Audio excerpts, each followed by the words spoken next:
Hello everyone, this is Paul from Hi-Fi Man.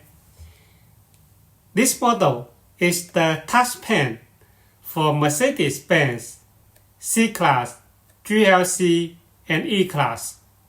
The year is from 2015 to 2019. It will convert the Mercedes command knob to a touchpad here. You can see on the side there's a gas that is installed the OEM buttons here. Okay, and on the back you can see just like this. It's just only a connector on the back. So the installation is quite easy. It just plug the OEM connector to here. Then will be fine. That is totally plug and play. No program, no modification here. Okay, here. Just like this. And you can see there's a home button here. This left and right, and this the back button. It is same as the OEM touchpad. The OEM car from 2020 to 2022. The OEM car just like this. That is totally the same after you install this touchpad.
Then there's this black one.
By the way, we are going to our holiday, Chinese New Year holiday, from 20 January to 5 February. That is about 18 days for Chinese New Year's. If you want to order the products, better as soon as possible. We just only working in this week. And sure, you can also order after we back to office. Okay, thank you very much.